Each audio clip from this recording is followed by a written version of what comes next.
성령으로 잉태되다. 성령으로 잉태되다라는 제목으로 하나님의 말씀을 전하도록 하겠습니다.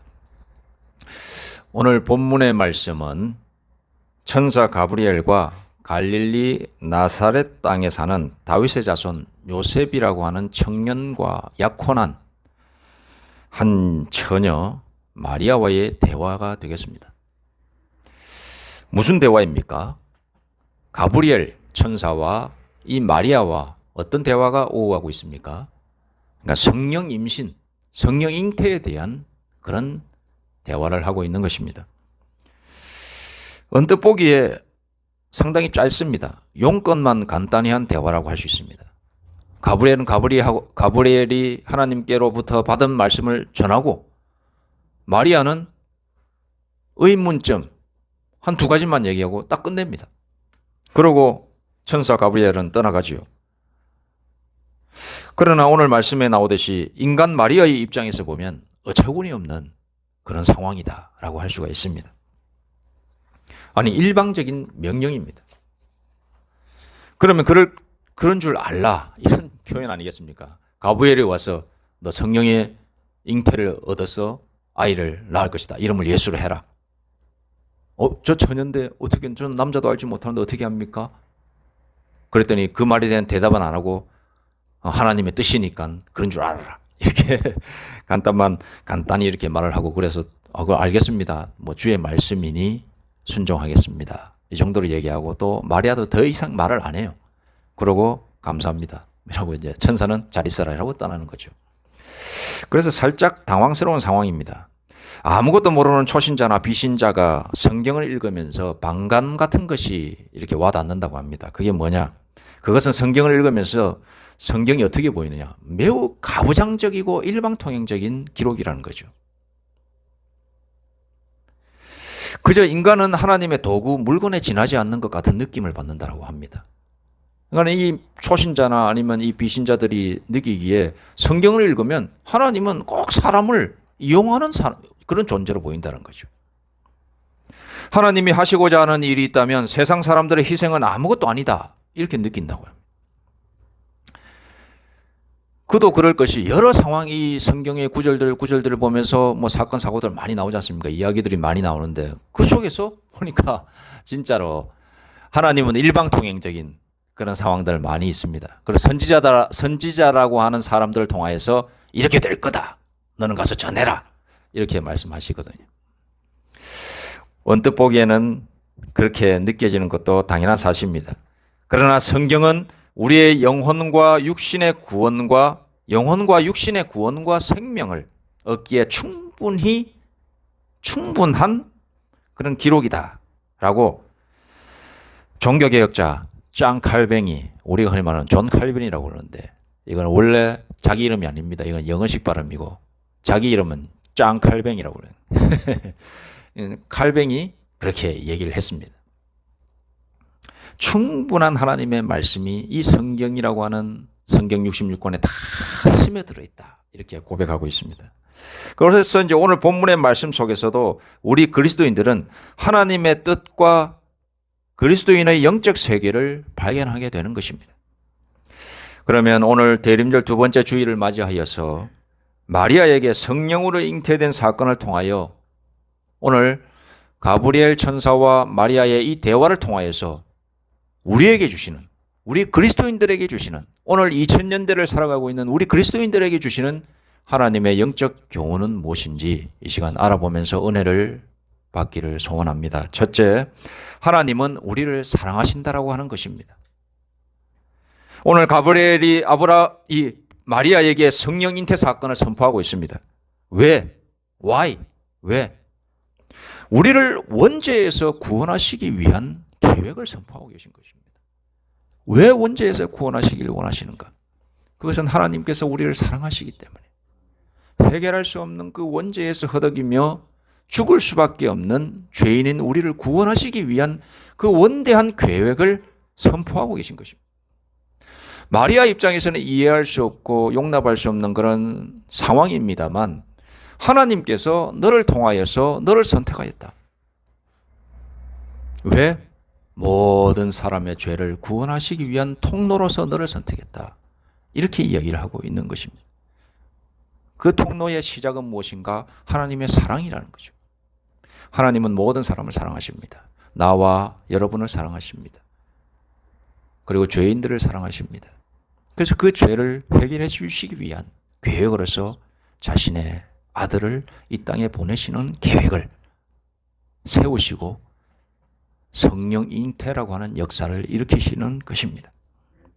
우리는 하나님은 우리를 사랑하신다라고 하는 사실을 결코 잊어서는 아니 될 것입니다. 두 번째로 그리스도인은 하나님의 모든 계획이 선함을 알아야 된다라고 하는 것을 우리는 발견해야 되는 것입니다. 우리는 때때로 하나님의 뜻을 이해할 수가 없습니다. 그러나 그리스도인은 하나님의 뜻이 결국은 선하다. 하나님은 선하다. 하나님의 선택과 종국의 모든 결말은 마침표는 선으로 마치신다라고 하신 사실을 우리는 깨달아야 되는 것입니다. 그것이 비록 우리가 이해가 되지 않는 상황이라고 할지라도 하나님의 뜻은 선할 것이다 라고 우리는 받아들여야 되는 것입니다.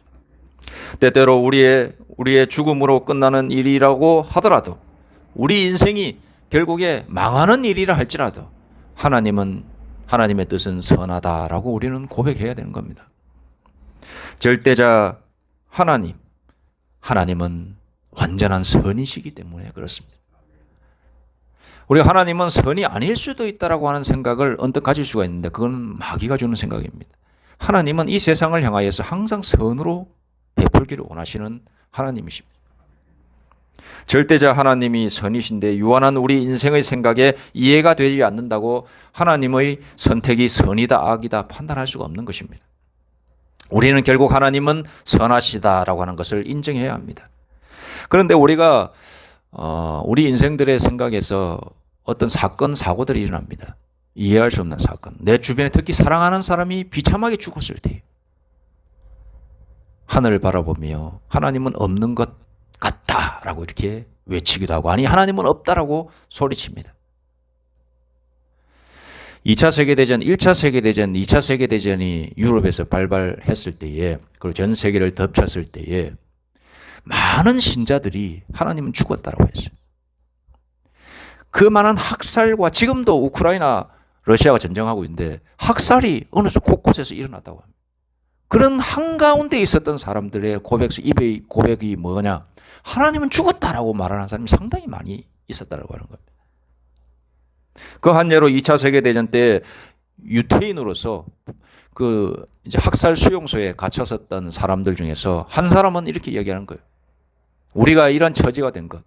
우리가 여호와 하나님을 지금까지 섬기며 우리가 선민이라고 선택된 민족이라고 우리가 택함 받았다고 참 자부심을 가지고 살았는데 저 히틀러에 의해서 우리가 이제 몰살당하고 있는 이 현 상황을 보건대 여호와 하나님은 원래 없었던가 아니면 죽었다.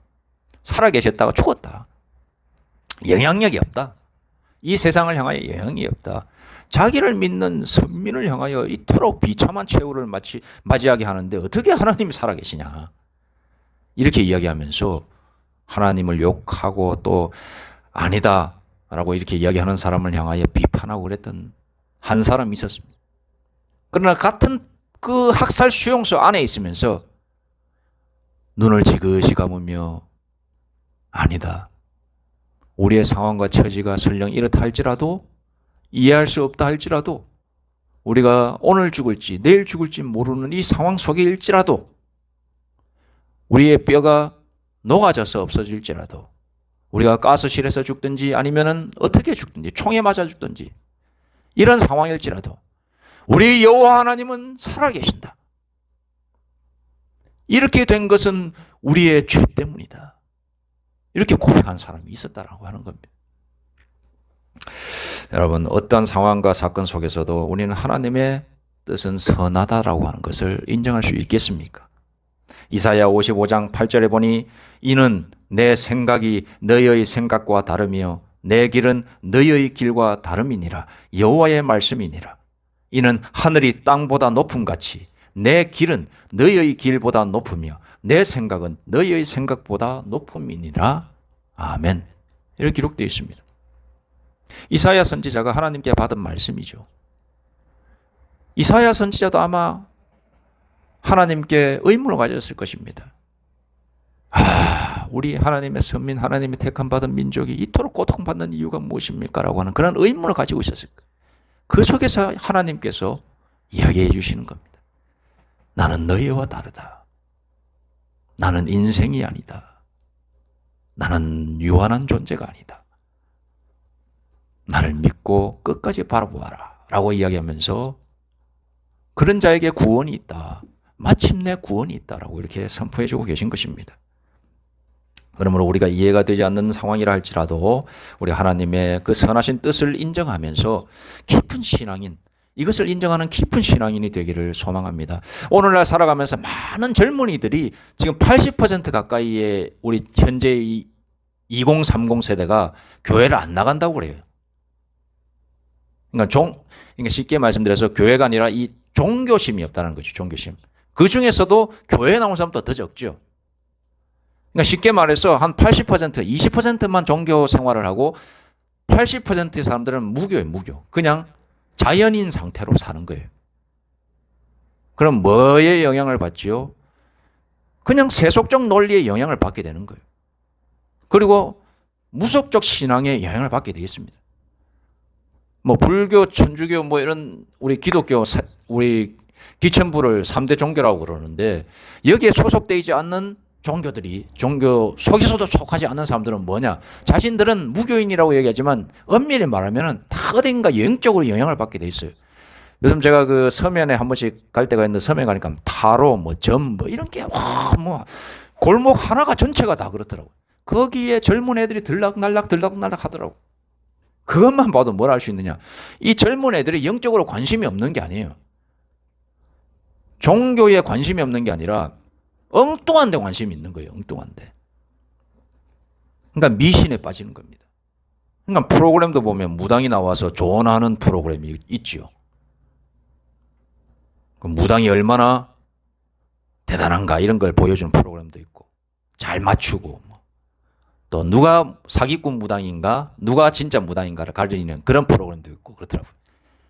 근데 거기 보니까 무당의 능력이 딱 보여요. 너 그럼 결혼을 안 했는데 결혼했다고 속이는 거죠. 그랬더니 너 이상하게 결혼 안 했는데 결혼했다고 그러네. 이상하네. 안 나오는데 이 점에서 이러면서 그걸로 통하여서 사람들이 간접적으로 젊은이들이 그런 TV나 프로그램들을 보니까 그 보면서 뭘 영향을 받죠? 아, 무당이 능력이 있구나. 이걸 영향받고 다음에 무슨 일 생기든가 사건 사고가 나면 무당 찾아가서 돈 내고 자기도 이 점을 받는 거예요. 여러분 그런 겁니다. 여러분 오늘날 하나님을 믿지 않는 사람들을 너무나도 많이 생겨나고 있습니다. 왜냐? 얄팍하기 때문에. 오늘 뭔가 일이 일어났을 때 그걸 해결을 받아야 되는데 하나님의 세계는 그게 아니에요. 너무 넓고 너무 깊고 하기 때문에 우리 인생이 보기에는 얄팍한 인생이 보기에는 하나님의 뜻을 알 수 없을 정도로 깊어요. 그래서 섣불리 하나님에 대한 신앙을 가지기가 힘들어요. 점점 힘든 세상이. 당장 뭔가 눈에 띄는 증명이 있어야 되는데 그게 없으니까 하나님 믿는 재미가 없지. 어떤 잘못되어 있는 우리 기독교 안에서도 잘못되어 있는 분들은 오늘 와가지고 뭐 부흥회다 그러면은 부흥회 갖고 기도 응답 받으니까 부흥회 와가지고 안수 받아라 막 이러면서 이렇게 이야기했는데 제가 보기에는 그건 성경적이지 않습니다. 왜냐 하나님의 세계는 그렇게 얄팍하게 오늘 와가지고 누가 뭐 안수 받고 뭐 예언 받고 그래가지고 문제 해결 바로 받고 이런 식으로 되는 거는 그건 하나님의 뜻이 아니에요. 오늘 마리아의 모습을 보십시오. 뭐 밑도 끝도 없이 와가지고 선포 당함을 받은 거죠. 성령 잉태를 될 거다. 선포 받은 거죠. 명령이지요. 그런데 쭉쭉쭉 나가다 마지막 절에 뭐라 나와 있습니까? 오늘 말씀 보니까는 이렇게 나와 있습니다. 1장 38절에 이렇게 되어 있죠. 마리아가 이르되 주의 여종이오니 말씀대로 내게 이루어지이다. 이해가 되지 않아도 이렇게 얘기하는 거예요. 하나님의 뜻이 있는 줄로 믿습니다. 이 뜻입니다.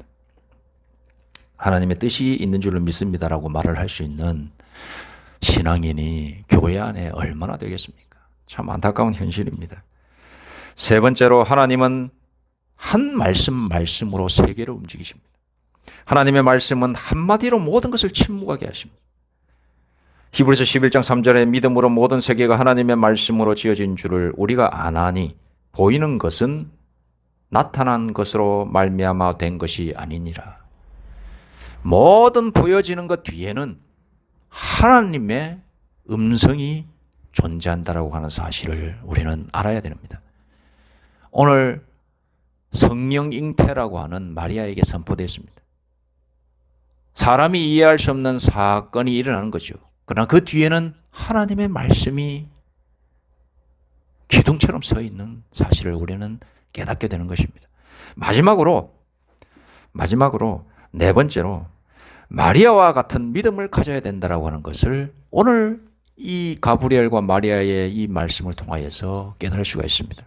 마리아는 밑도 끝도 없지만 받아들입니다. 주의 말씀이오니 알겠습니다. 왜? 기도 안 하는 사람이었기 때문에. 마리아는 말씀을 아는 사람이었기 때문에. 그리고 마리아는 하나님을 진실로 하나님의 뜻이 무엇인지 진실로 경험으로 영적 경험을 한 사람이기 때문에. 비록 어린 나이, 우리가 추정하기로는 16살에서 18살 그 사이로 보는데 그 어린 나이지만은 하나님을 아는 사람이었어요. 하나님의 세계를 알고 하나님의 뜻을 아는 사람이었어요. 그러니 그럴 만한 사람한테 가브리엘이 가서 통보식으로 해도 약간의 의문은 있지만 다 하나님의 세계를 내가 알겠다 느끼는 거예요. 말로 설명할 수 없지만 사람이 이론적으로 기승전결이 있는 건 그런 쪽으로 나를 설득한 건 아니지만 아는 거예요. 몸으로 아는 거예요. 영의 세계는 그런 겁니다. 그래서 우리 하나님의 말씀을 통하여서 이 마리아는 깊은 신앙의 경험을 한 사람이에요. 그래서 오늘 가브리엘의 대화가 간단히 끝나는 겁니다. 그래서 어쩌면은 우리 천주교 욕을 할 때 마리아를 신처럼 숭배하네. 그리고 이렇게 천주교 성당 안에 가보면 마리아만, 예수님보다도 마리아가 더 많이 동상이 있어요. 다 기도하고 있고. 우리가 좀 그러면 좀 그렇지만은 마리아는 한 여자고 한 인간이 그것으로 끝인데 천주교를 약간 이해하는 면에서 말씀드린다면 신처럼 이렇게 올려놓은 이유가 뭔가 가만히 생각해보면 바로 이런 이유예요. 얼마나 하나님을 깊이 알았으면 하나님의 은혜를 받았을까? 하나님의 성령의 잉태를 받을 만큼의 그러한 선택을 받는 그러한 도구, 하나님의 도구, 하나님의 물건이 되었을까? 우리가 그 면은 좀 생각해 봐야 됩니다. 우리 스스로도 하나님의 능력이 발현되는 삶을 살기를 원하십니까? 그렇다면 기도하는 사람 되어야 됩니다. 또 하나님의 말씀을 깊이 있게 깨닫고 하나님을 아는 사람이 될 때에 우리는 하나님의 도구, 하나님의 쓰임받는 사람이 되는 것입니다. 그래서 마리아는 참 행복한 사람입니다. 비록 그가 살아가면서 자신이 성령으로 잉태한 그 아들, 낳을 때는 배 아파서 낳았거든요. 그래서 이중적 그런 마음이 있었을 것입니다. 저 아들은 내 아들이 아니지만 내 아들이다라고 하는, 하나님의 아들이지만 내 아들이라고 하는 그런 마음이 있었을 겁니다. 근데 그가 십자가에서 죽을 수밖에 없는 걸 다 알면서도 그렇게 슬퍼할 수밖에 없는 거죠. 우리는 그 마리아의 신앙을 우리도 본받아야 되는 줄로 믿습니다.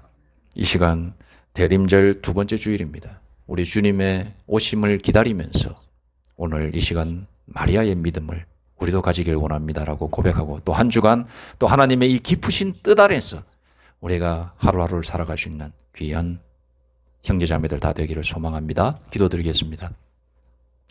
하나님 아버지, 오늘 대림절 두 번째 주일입니다. 주님의 오심을 기다리면서 기다리는 이 4주간의 이 예배를 통하여 하나님의 뜻을 더욱더 깊이 있게 깨닫고 생각할 수 있는 시간들 되게 해 주시옵소서. 또 이 마리아의 신앙을 우리도 알게 하여 주시고 우리의 신앙이 한 걸음 더 발전할 수 있는 귀한 시간 될 수 있도록 인도하여 주옵소서. 예수님의 이름으로 기도드립니다. 아멘.